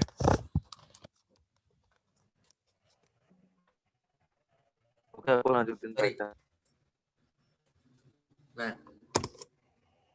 Alexander III atau Alexander Agung naik tahta setelah kematian ayahnya, yaitu Philip. Alexander melanjutkan ambisi ayahnya untuk menaklukkan Persia dan membalaskan dendam Yunani. Sebelum itu Makedonia terlebih dahulu menaklukkan beberapa kota di Yunani. Alexander memulai kampanyenya pada tahun 334 sebelum Masehi dan berhasil menghapus Persia dari peta dunia. Oke, lanjut. Lanjut. Nah, ini Alexander itu hanya berkuasa selama 12 tahun. Jadi saat umur 20 tahun dia naik dan saat berusia 32 tahun dia meninggal di Babylon. Nanti penyebab kematiannya itu masih menjadi perdebatan. Terus Jenderal Alexander itu yang mengikuti kampanyenya itu membagi wilayah yang ditaklukkan Alexander dan mendirikan kerajaan-kerajaan Helenistik baru. Helenistik itu yang bercorak gabungan antara Yunani dan Persia. Nah, Ptolemy itu mendapatkan Mesir dan memulai dinasti Ptolemik. Terus Antigonos itu mendapatkan Asia Minor sampai Palestina dan mendirikan kerajaan Antigonos. Seleucus mendapatkan wilayah dari Mesopotamia sampai Sungai Indus dan mendirikan Kekaisaran Seleukid. Terus Antipater ini mendapatkan Makedonia, tanah airnya. Terus Lysimachus ini mendirikan kerajaan Thrace di Thrace. Surprise, Thrace. Nah, dari semua kerajaan-kerajaan ini yang paling lama berdiri itu punya Ptolemik, di Mesir. Oke, peta. Nah, ini pada masa perang Persia, yang biru itu persekutuan antara Sparta dan Athena. Terus ini pembagian Kekaisaran Alexander. Antigonosnya udah hilang itu. Ini Makedon. Terus ini Thrace. Antigonos harusnya di sini. Sampai sini. Tapi karena terlalu kuat, terus kerajaan-kerajaan yang lain itu bersatu dan menghancurkan Antigonos dan membagi wilayahnya, of course. Terus ini tadi Seleukid yang nantinya ditaklukkan oleh bangsa Parthia. Terus ini Mesir yang nantinya masuk ke wilayah Romawi. Hampir semuanya masuk wilayah Romawi kecuali yang di Persia ini. Oke. Nah, ini peninggalannya. Seperti biasa bisa di screenshot, bisa difoto atau bisa dicatat. Tapi tetap akan saya bacakan. Peninggalannya itu ada budaya Helenisme yang tadi merupakan campuran antara budaya Yunani dan Persia. Terus ada budaya tukar cincin. Ini dalam lamaran ya. Lamaran pernikahan itu dari sana. Terus sistem demokrasi, of course, yang kita gunakan sekarang di Indonesia dan di banyak negara juga.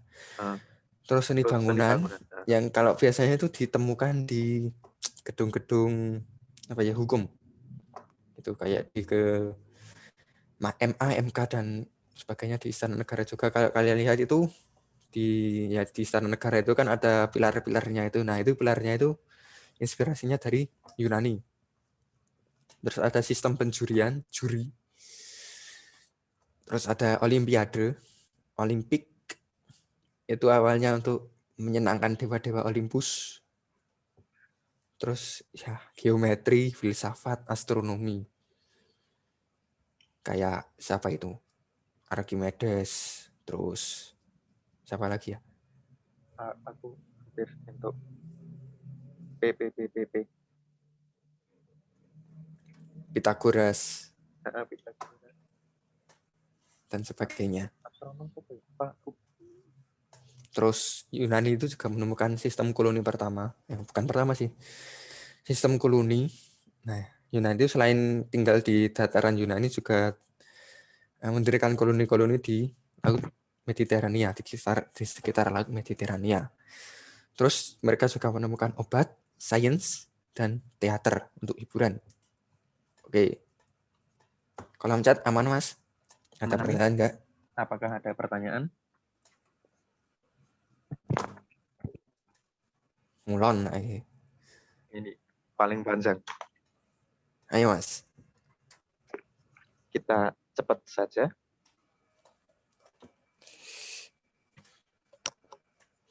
Romawi. Bentar. Iki cepet wae soalnya ana sing nyok ora metu. Sing biasane Sing biasanya ra metu engko disekitar. Isar dewe. Ya, menurut mitos kota Romawi ini didirikan oleh dua saudara, Romus dan Romulus, yang dibesarkan oleh seekor serigala betina. Nah, Romus ini membunuh Romulus karena bertengkar tentang nama kota yang mereka dirikan. Nah, akhirnya nama Romus dijadikan nama kota tersebut. Nah, namanya menjadi Roma. Lanjut, terus masih Romawi. Nah, Romawi ini saat didirikan pertama kali bentuknya masih kerajaan. Raja terakhirnya itu bernama Tarquin, sebelum dia diusir oleh bangsawan Roma dan mendirikan sistem demokrasi. Atau lebih tepatnya demokrasi yang bentuknya oligarki, karena hanya segelintir orang yang menguasai negara tersebut. Nah, Republik Roma ini berhasil memperluas wilayah di Italia dengan menaklukkan suku-suku Italia dan daerah-daerah pedesaan. Nah, dengan perluasannya ini Roma memiliki perbatasan langsung dengan Kartage di Sisilia, musuh Romawi yang paling kuat sih. Lanjut. Ya, ini karena berbatasan dengan Kartage tadi dan serangan Raja Virus ke Sisilia dan penjajahan Kartage di Sardinia ini, yang Sardinia itu dianggap sebagai orang-orang Sardinia itu dianggap sebagai saudaranya Romawi, orang-orang Romawi. Nah, pecahlah Perang Punik pertama.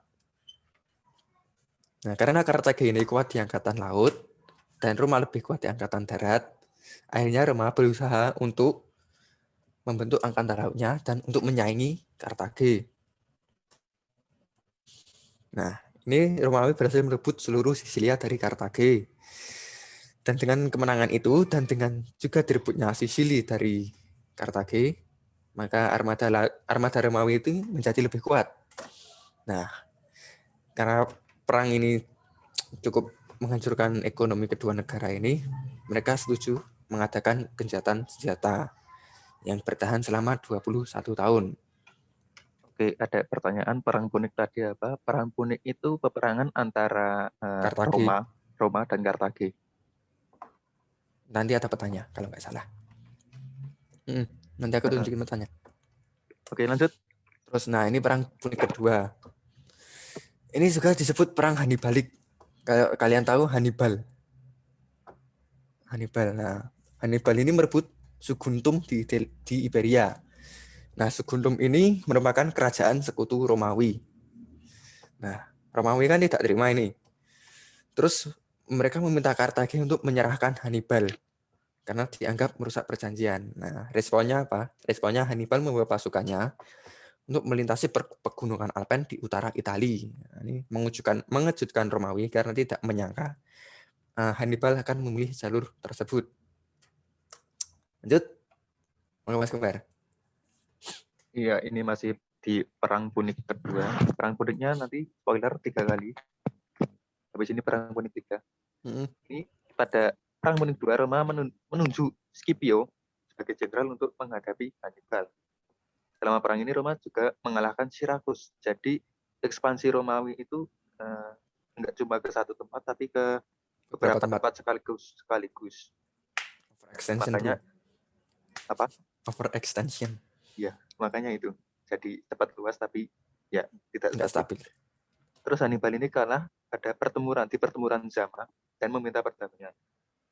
Perdamaiannya itu isinya syaratnya jajahan Kartage di Iberia. Iberia itu Spanyol. Spanyol Portugal sama Gibraltar itu diserahkan ke Romawi. Terus jajahan Kartage di Numidia. Numidia itu Algeria, Afrika. Aljazair sekarang. Oh iya, Aljazair. Dijadikan kerajaan baru yang dilindungi Roma. Jadi ini kayak apa ya? Kerajaannya itu membayar upeti Roma dengan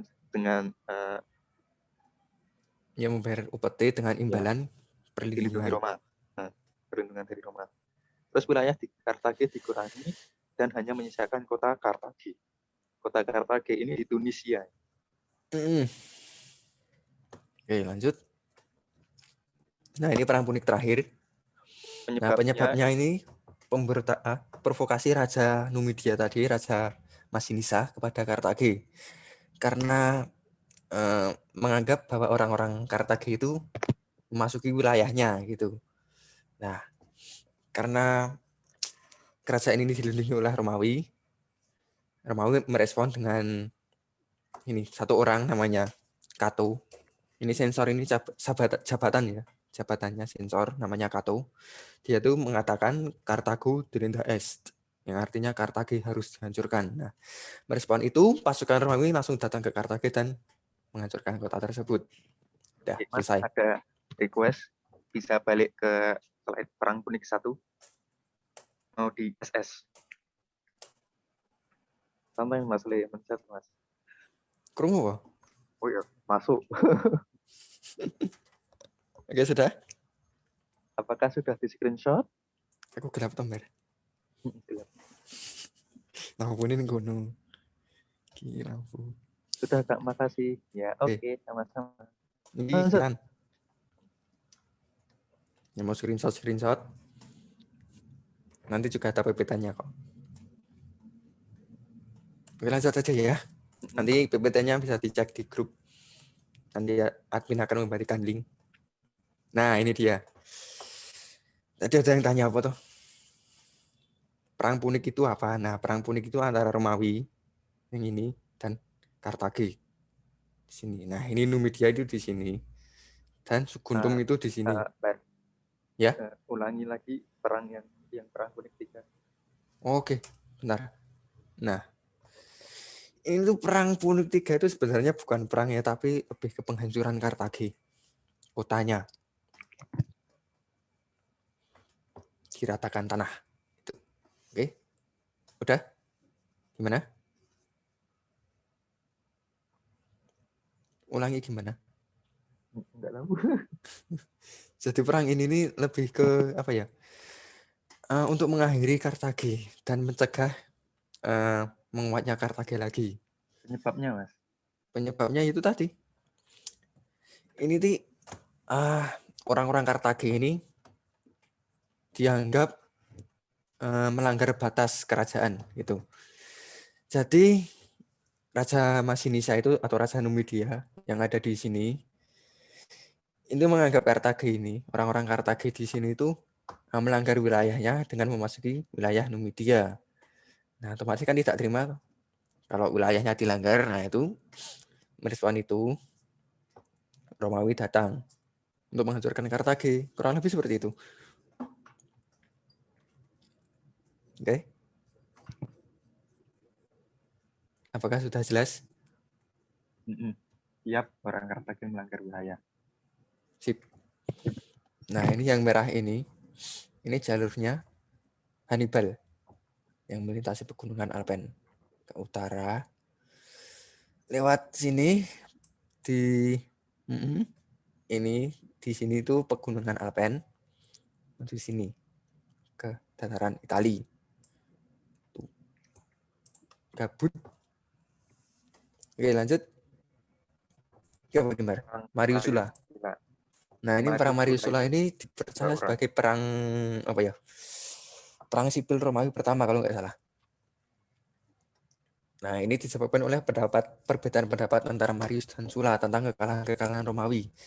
Ini kekalahan Romawi yang dimaksud adalah kekalahan saat terjadi pemberontakan di Spanyol dan di Iliria atau di daerah Balkan di Eropa Tenggara. Nah, ini Sulla ini awalnya itu salah satu jenderalnya Marius. Atau bawahannya Marius lah, bawahannya Marius. Nah, ini Sulla berhasil menangkap Marius, tapi Marius itu gagal dibunuh. Ya itulah. Marius itu mau dibunuh tapi gagal. Itu. Nah, terus Marius ini berhasil kabur dan kembali ke Roma dengan membawa pasukan. Nah, saat itu Sulla sibuk di daerah Pontus atau di daerah Anatolia atau di daerah Turki sekarang. Nah, mendengar kabar itu, Sulla langsung kembali ke Roma dong. Nggak mau dong kekuasaannya direbut. Baliklah dan mengalahkan Marius. Nah, Marius kalah dan Sulla dijadikan diktator pertama Romawi. Nah, setelah Sulla ini meninggal, muncul aliansi politik yang disebut Triumvirat pertama. Nah, ini juga sering muncul Triumvirat. Isinya Julius Caesar, Gaius Julius Caesar, Gnaeus Pompeius Magnus atau Pompei. Terus yang terakhir adalah Marcus Licinius Crassus.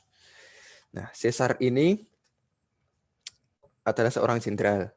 Terus Pompei ini seorang aristokrat yang memiliki pengaruh besar di Romawi. Terus Crassus ini juga sama Caesar, seorang jenderal yang hebat. Tapi Crassus mati pertama dari ketiga ini. Mati. Ya. Oke, pada masa Caesar, menggambar. Julius Caesar ya ini naik ke pemerintahan Romawi. Diawali dari kampanye militernya di Iberia. Spanyol. Spanyol lagi. Terus Caesar kemudian dijadikan gubernur di daerah Cisalpine Gaul. Cisalpine Gaul itu utaranya Italia, daerah Swiss Austria ya. Perbatasan Swiss Austria. Nah, itu perbatasan Swiss Austria. Perbatasan Italia di utara. Nah, perbatasan Italia di utara sama Iliria. Iliria tadi Balkan. Eropa Tenggara. Terus Caesar melakukan kampanyenya militer di Gaulia. Gaulia itu Prancis sekarang. Britania itu Inggris. Tapi nggak sampai ke utara. Cuma sampai ke kerajaan Inggris. Nggak sampai ke Skotlandia. Dan Jermania. Untuk apa? Untuk menambah kekayaan dan memperkuat posisinya di Roma. Pompei dan Senat yang geram meminta Caesar untuk menyerahkan jabatannya di Cisalpine Gaul tadi dan Iliria. Nah, ini kenapa mereka geram itu karena kampanye militer Caesar itu tidak disetujui oleh Senat. Sedangkan dia melakukannya itu atas kehendaknya sendiri gitu. Jadi dia itu memperkuat posisinya itu demi dirinya sendiri. Jadi egois gitulah modelnya. Tapi Caesar menolak dan karena dia tahu dia punya bala tentara yang loyal pada dia menuju Roma untuk menuntut Senat dan memburu Pompei. Pompei kan dikejar itu Julius Caesar, kabur dong. Kaburnya di mana? Kemana? Akhir perjalanan Pompei ini di Mesir dan ya dia dibunuh di Mesir. Dan Caesar menjadi penguasa mutlak Romawi setelah Sulla. Jadi dia jadi apa ya? Diktator setelah Sulla.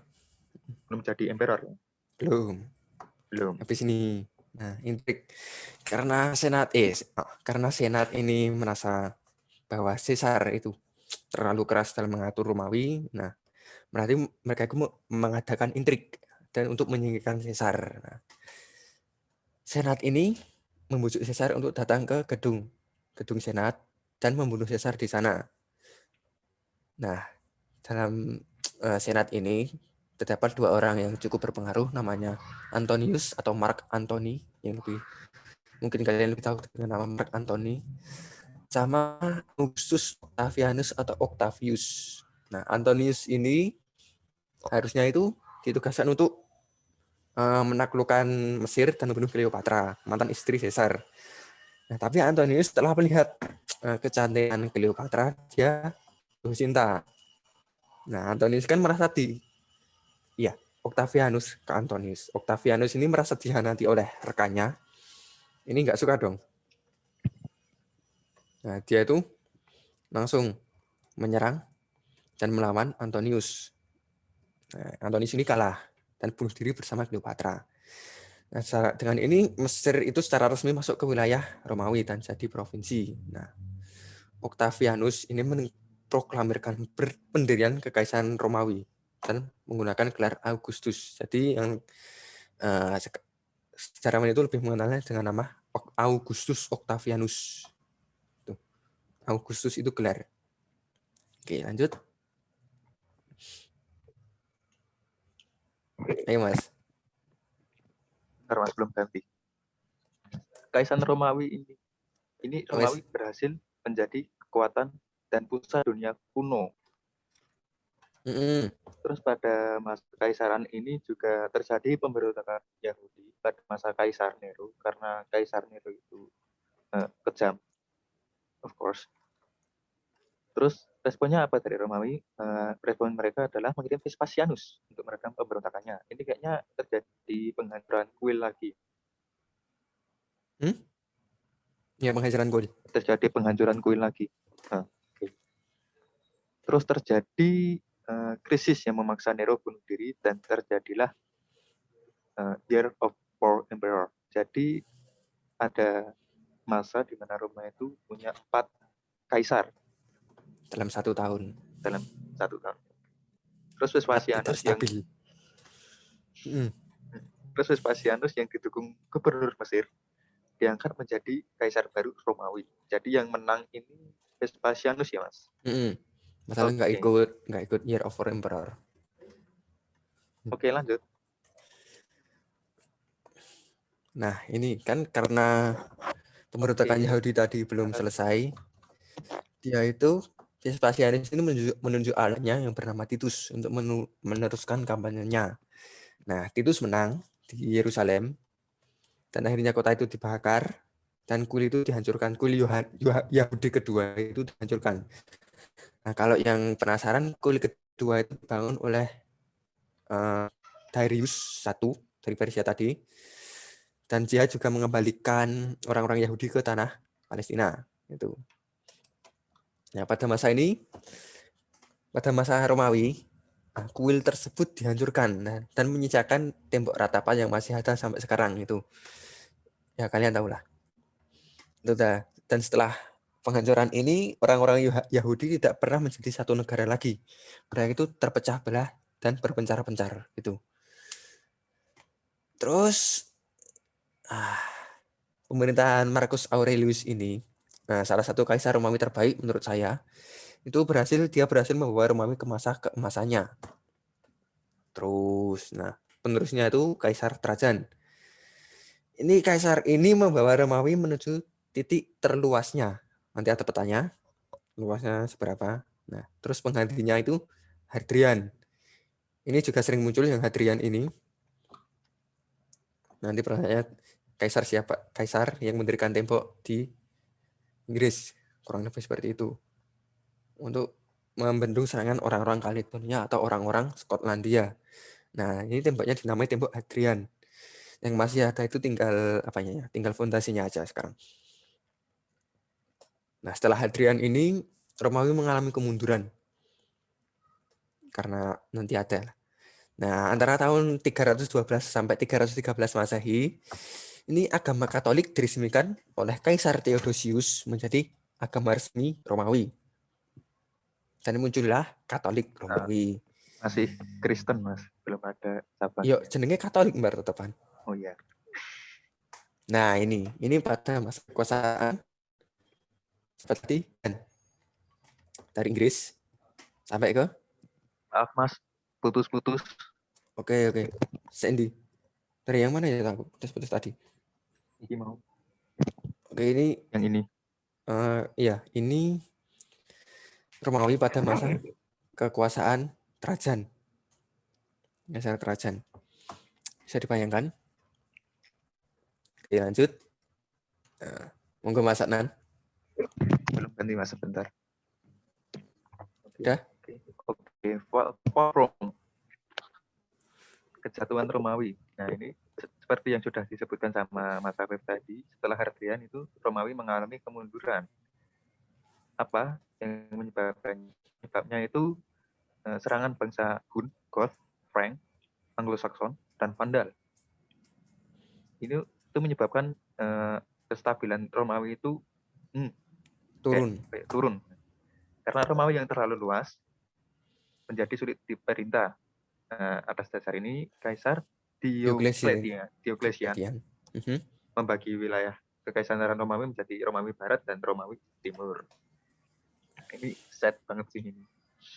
Kaisaran Romawi Barat akhirnya jatuh pada tahun 476 Masehi yang menandai berakhirnya zaman kuno dan dimulainya abad pertengahan. Nah, ini Romawi Timur ini diganti nama menjadi Bizantium dan akhirnya jatuh pada tahun 1453 atas serangan Kesultanan Ottoman, Kekhalifahan Ottoman. Oke, po. Nah, ini adalah rute serangan bangsa barbar. Oke, lanjut aja. Nah, ini peninggalan Romawi. Yang pertama itu terowongan air atau semacam irigasi, akueduk. Terus Romawi itu menemukan beton, sistem modelnya beton untuk bangunan mereka. Romawi juga menemukan koran pertama. Nah, orang-orang Romawi juga menerapkan sistem kesejahteraan, welfare yang menjamin kesejahteraan rakyatnya. Ada juga jalan raya yang menghubungkan seluruh wilayah Romawi menuju satu kota, yaitu kota Roma.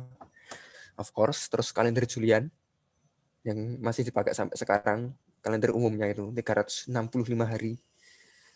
Nah, ini hukum ini bukunya Habeas Corpus judulnya. Aku nggak tahu seperti apa, aku bukan anak hukum. Terus ada sanitasi dan jaringan air bersih. Terus ada air conditioner atau AC yang pengatur suhu ruangan itu, tapi jangan dibayangkan AC yang nempel di tembok ya, tapi AC-nya ini ada di bawah lantai. Terus ada stadium yang terkenal itu Colosseum. Terus ada sistem pos dan huruf Romawi yang saya gunakan saat ini. Ini huruf Romawi ya. Nah, ini AC-nya kayak gini. Jadi ini nanti dikasih kayu bakar. Belum kelihatan, Mas. Ya Allah. Oke, udah kelihatan. Lagi? Udah kelihatan. Nah, AC-nya itu seperti ini. Astagfirullah, hurung ketok saiki. Nah, saiki wis ketok. Astagfirullah. AC-nya itu seperti ini ya. Ini nanti dikasih kayu bakar di sini. Terus dibakar. Nah, ini kan jadi di sini.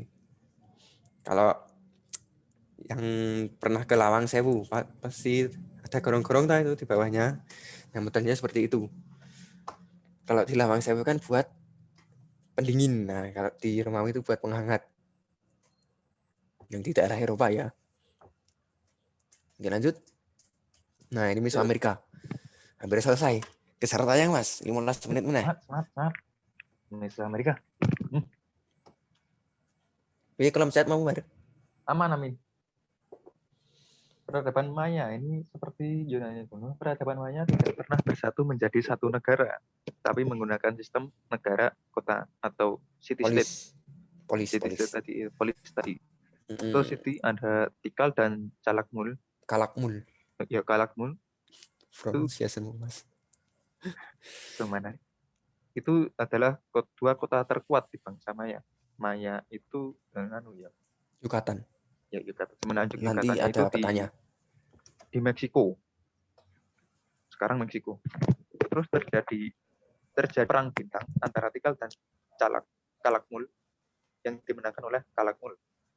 Peradaban Maya mengalami kemunduran pada kurang lebih 900 Masehi. Penyebabnya ini masih menjadi perdebatan ya, enggak? Mana ya? Ya masih diperdebatkan.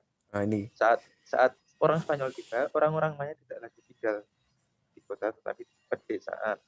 Nah, ini kemunduran Maya ini yang menjadi perdebatan itu karena ada ada banyak faktor ya. Yang pertama itu karena sumber daya alamnya habis, terus perang berkepanjangan.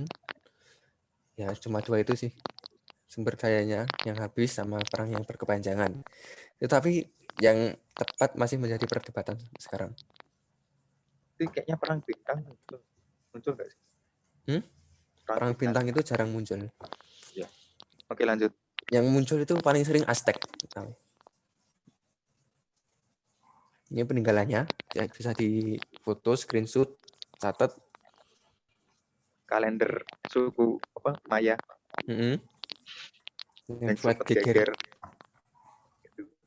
Terus itu kalian Maya itu menemukan astronomi ya.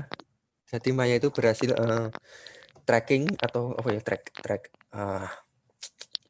mendeteksi melacak pergerakan pulau, melacak pergerakan planet dan bintang. Nah itu dan digunakan untuk membuat kalender. Maya juga menemukan lapangan bola, tapi bukan sepak bola. Tapi bolanya mainnya pakai pinggul, bola karet. Terus coklat, kokoa, dan halusinogen biar high, tinggi. Terus sistem angka ini digunakan untuk biasa akuntansi dan pencatatan sumber makanan, bahan pangan. Terus kalender suku Maya yang bikin geger tahun 2012 lalu sama karet. Oke, lanjut. Nah, ini huruf Maya. Sistem angka ini sistem angka Maya. Ini 0, 1, 2, 3, 4, 5 dan seterusnya. Nah, ini peradaban Maya itu ada di sini, daerah Yucatan. Sekarang Meksiko, Guatemala dan Belize. Oke, lanjut. Nah, ini yang salah satu yang juga cukup sering keluar. Tapi lebih sering yang jadi Yunani, Mesir, Cina, India. Ini yang paling jarang sih. Di peradaban kuno paling jarang itu Aztec. Yang Amerika yang paling jarang. Nah, Aztec ini berpusat di Tenochtitlan yang sekarang menjadi Mexico City, kota Meksiko. Nah, menurut mitos, suku Aztec ini membangun kotanya dengan petunjuk jika mereka menemukan seekor elang sedang memakan ular di atas pohon kaktus. Nah, mereka itu menemukan kejadian tersebut di tengah danau. Nah, dan dibangunlah kota Tenochtitlan ini. Agama suku Aztec adalah agamanya disebut Nahuatl.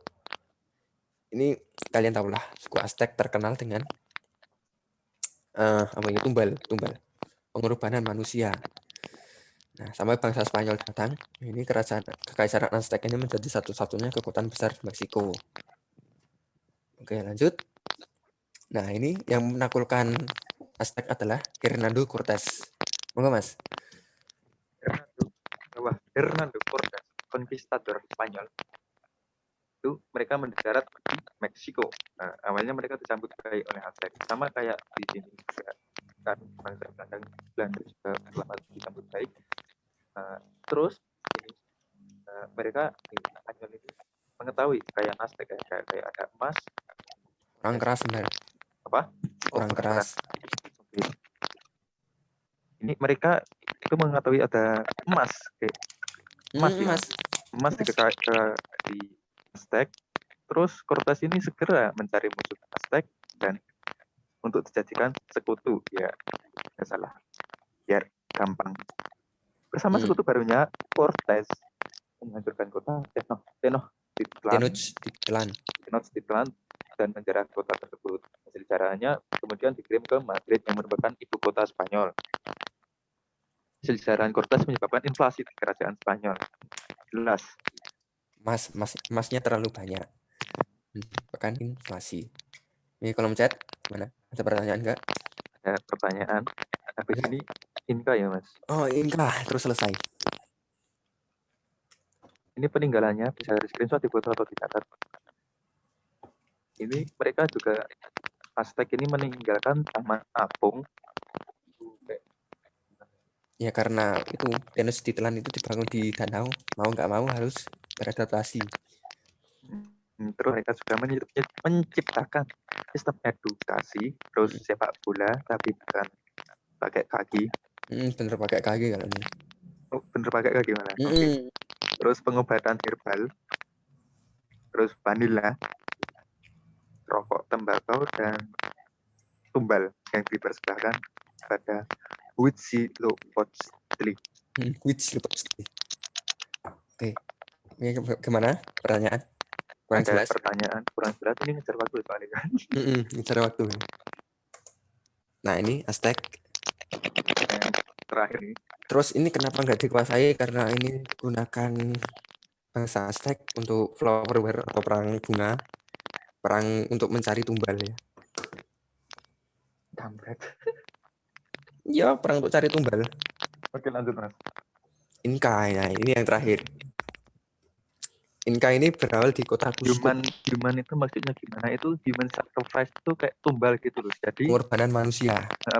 pengorbanan manusia. Jadi mereka itu nangkap tahanan perang, semacam tahanan perang gitu, atau bukan ya, semacam Tahanan tahanan perang, perang lah.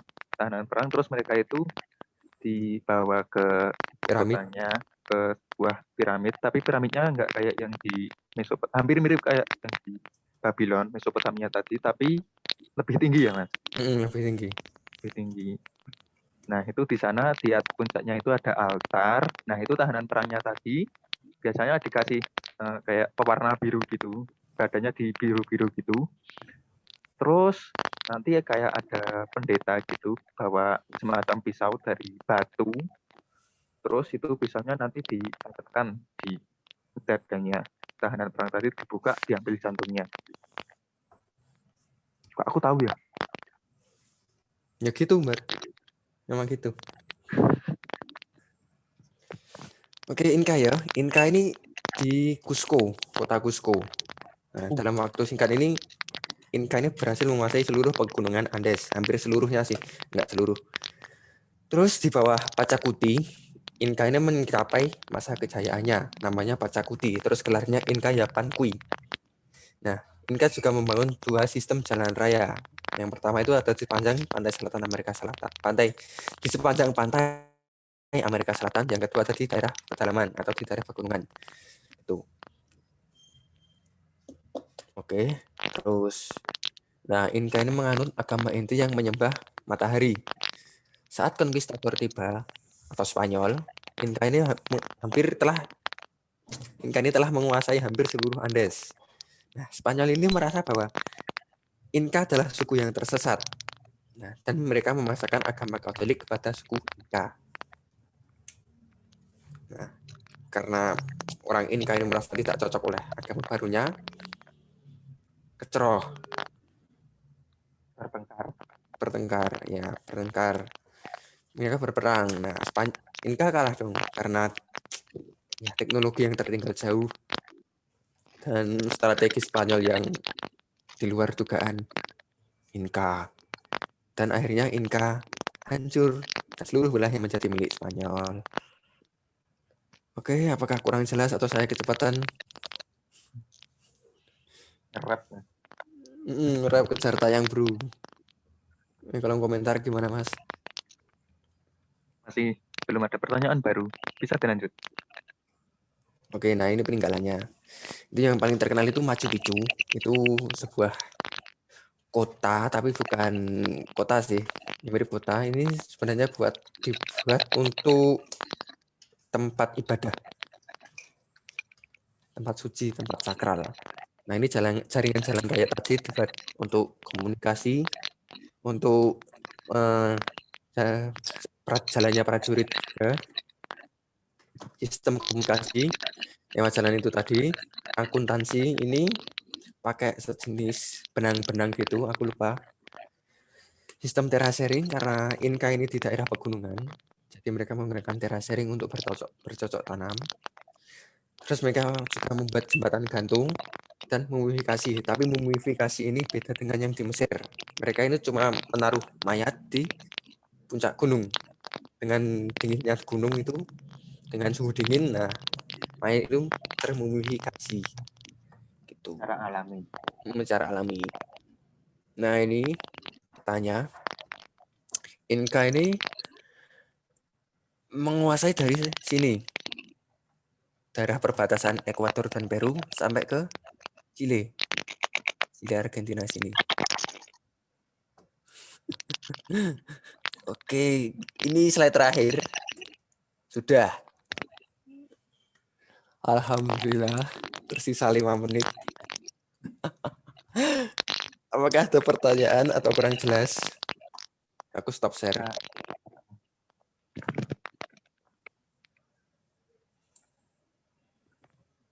Sedikit spoiler, ini tadi 90 slide.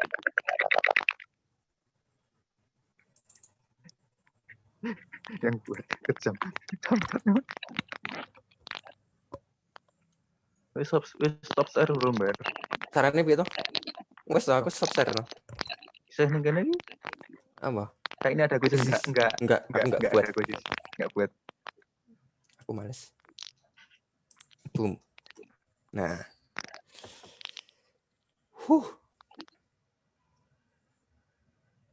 Kita mau sharing-sharing, mumpung ada waktu. Aku penutupan. Ya, karena aku tadi di WA oleh moderator. Bentar, Bar. Oke. Yuk, yang mau tanya-tanya tentang kuliah di sastra Prancis.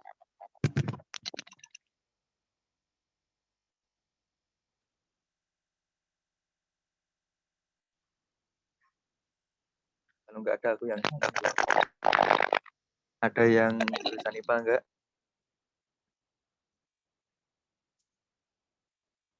IPA. Yang nyesel masuk IPA, kayak aku. Nanti PPT bisa. Ini, host, PPT-nya nanti di-share di mana ya?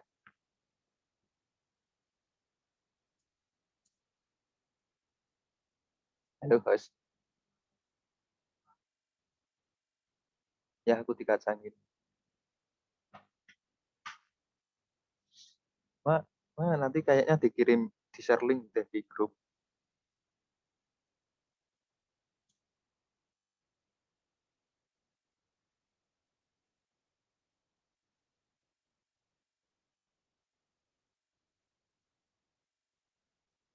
Oke, karena ini udah selesai, aku nunggu kembali aku dulu, baru aku tutup. Ini ada dokumentasi enggak ya?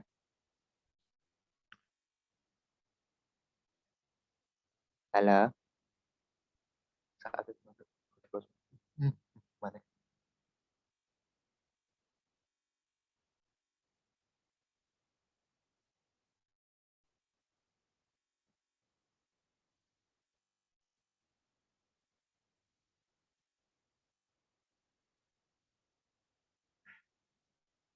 Bar. Halo? Bar. Co-host Nara. Oh, siapa?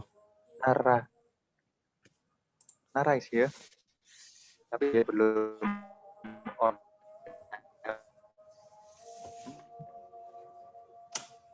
Terus tadi dia oke, karena ini sudah selesai. Terima kasih kepada teman-teman yang telah hadir pada 2 jam ini bahas sejarah yang kayak di dongeng, tapi emang di dongeng. Tapi ini juga penting buat masuk ke PTN. Yang kalian ingin juga sih namanya jurusan. Oke, semoga kalian bisa diterima di PTN yang kalian inginkan, juga jurusan yang kalian inginkan. Terima kasih sudah datang. Ya, dengan ini pertemuan kali ini saya tutup. Terima kasih. Wassalamualaikum warahmatullahi wabarakatuh. I don't know how to close this well, but yeah, that'll do. Ya, that'll do. Oke, sama-sama. Nggak ada dokumentasi gimana? Moderator hilang.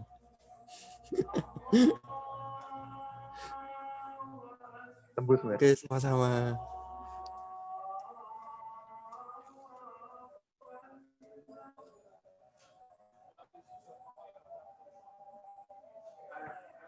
Can I close my Oke, no. sorry Mas, tadi ada kendala teknis, jadi moderatornya nggak bisa join tadi. Terima kasih sama teman-teman semua yang masih Narai. masih join dan Kebiasaan kok narai. Kak Adnan dan Kak Afif Biasa. sudah menyempatkan waktunya untuk mengajar pada sesi pintar bareng ini.